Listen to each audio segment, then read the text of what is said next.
ಎಲ್ರಿಗೂ ನಮಸ್ಕಾರ. ಶೋಭಕ್ಕ ಅವರು ಹೇಳ್ತಾರೆ, ಉತ್ತರ ಕ್ಷೇತ್ರದ 8 ವಿಧಾನ ಕ್ಷೇತ್ರದಲ್ಲಿಯೂ ನಮ್ಮ ಕಾರ್ಯಕರ್ತರು ಉತ್ಸಾಹದಿಂದ ಓಡಾಡುತ್ತಿದ್ದಾರೆ. ಕ್ಷೇತ್ರದ ತುಂಬ ಚೆನ್ನಾಗಿ ಪ್ರಚಾರ ನಡೆಯುತ್ತಿದೆ. ನಾವು ನಮ್ಮ ಬೂತ್ಗಳನ್ನು ಕೇಂದ್ರೀಕರಿಸಿ ಪ್ರಚಾರ ಮಾಡುತ್ತಿದ್ದೇವೆ. ಬೂತ್ ಮಟ್ಟದಲ್ಲಿ ಮನೆ ಮನೆಗೆ ಮೋದಿ ಸಂದೇಶ ತಲುಪಿಸಿ ಮೋದಿ ಯೋಜನೆ ಅಭಿವೃದ್ಧಿ ಕಾರ್ಯಗಳು 10 ವರ್ಷದ ಸಾಧನೆಗಳನ್ನು ತಿಳಿಸುವ ಕೆಲಸ ಮಾಡುತ್ತಿದ್ದೇವೆ. ಕಾರ್ಯಕರ್ತರು ಬೂತ್ ಮಟ್ಟದಲ್ಲಿ ಒಟ್ಟಾಗುತ್ತಿದ್ದಾರೆ. ಮತ್ತೆ ಸರ್ಕಾರದ 5 ಗ್ಯಾರಂಟಿಗಳ ಜೊತೆಗೆ ರಾಷ್ಟ್ರೀಯ ಕಾಂಗ್ರೆಸ್ ಬಿಡುಗಡೆ ಮಾಡುವ 5 ಗ್ಯಾರಂಟಿ ಯೋಜನೆಗಳು ಪ್ರತಿಗಳನ್ನು ಮನೆ ಮನೆಗೆ ನೀಡಿ ಮತ ನೀಡುವಂತೆ ಮನವರಿಕೆ ಮಾಡುತ್ತಿದೆ. ಈ ನಿಟ್ಟಿನಲ್ಲಿ ಸಮಾಜ ನಿರ್ಮಾಣಕ್ಕೆ ಮುಖ್ಯಮಂತ್ರಿ ಸಿದ್ದರಾಮಯ್ಯ, ಉಪಮುಖ್ಯಮಂತ್ರಿ ಡಿ.ಕೆ. ಶಿವಕುಮಾರ್ ಶ್ರಮಿಸಿದ್ದಾರೆ. ಹಿಂದುಳಿದ ದೀನದಲಿತರ ಬಡವರ ಬದುಕನ್ನು ಹಸನುಗೊಳಿಸಲು ಕಾಂಗ್ರೆಸ್ ಬೆಂಬಲಿಸಿ ಎಂದು ಎಚ್.ಡಿ. ತಮ್ಮಯ್ಯ ಹೇಳಿದ್ದಾರೆ.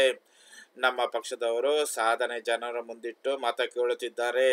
ಬಿಜೆಪಿಯವರು ಹಿಂದಿನ 10 ವರ್ಷಗಳ ಅವಧಿಯಲ್ಲಿ ಯಾವುದೇ ಕೆಲಸವನ್ನು ಮಾಡಿಲ್ಲ. ಜನರ ಮುಂದೆ ಯಾವ ವಿಷಯ ಮುಂದಿಟ್ಟು ಮತ ಕೇಳುತ್ತಾರೆ? ಕೊಟ್ಟ ಮಾತಿನಂತೆ ನಡೆದುಕೊಳ್ಳುತ್ತಿದ್ದೇವೆ. ಇದು ಸುಳ್ಳು ಮತ್ತು ಸತ್ಯದ ನಡುವಿನ ಚುನಾವಣೆಯಾಗಿದ್ದು, ಕೆಲಸ ಮಾಡುವವರಿಗೆ ಮತ ನೀಡಿ, ರಾಜಶೇಖರ ಹಿಟ್ನಾಳ್ ಅವರಿಗೆ ಮತ ಗೆಲ್ಲಿಸಬೇಡಿ ಎಂದು ಜಮೀರ್ ಅಹ್ಮದ್ ಖಾನ್ ಹೇಳಿದ್ದಾರೆ. ದೇಶ ಸ್ವಾತಂತ್ರ್ಯಕ್ಕಾಗಿ ಕಾಂಗ್ರೆಸ್ ಹೋರಾಟ ಮಾಡುತ್ತಿದ್ದರೂ ಬಿಜೆಪಿಯವರು ದೇಶಭಕ್ತಿಯನ್ನು ತಾವೇ ಗುತ್ತಿಗೆ ಪಡೆದುಕೊಂಡವರಂತೆ ನಡೆದುಕೊಳ್ಳುತ್ತಿದ್ದಾರೆ.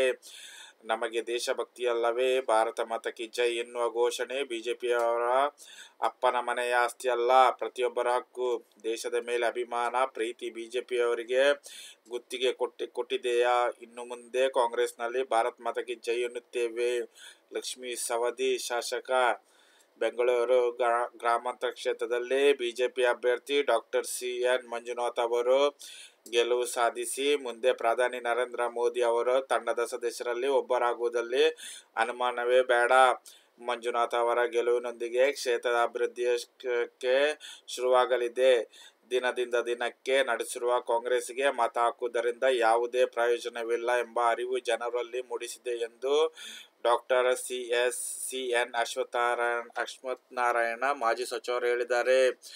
ವಿಡಿಯೋ ಇಷ್ಟ ಆದರೆ ಲೈಕ್ ಮಾಡಿ, ಸಬ್ಸ್ಕ್ರೈಬ್ ಮಾಡುವುದನ್ನು ಮರೆಯಬೇಡಿ.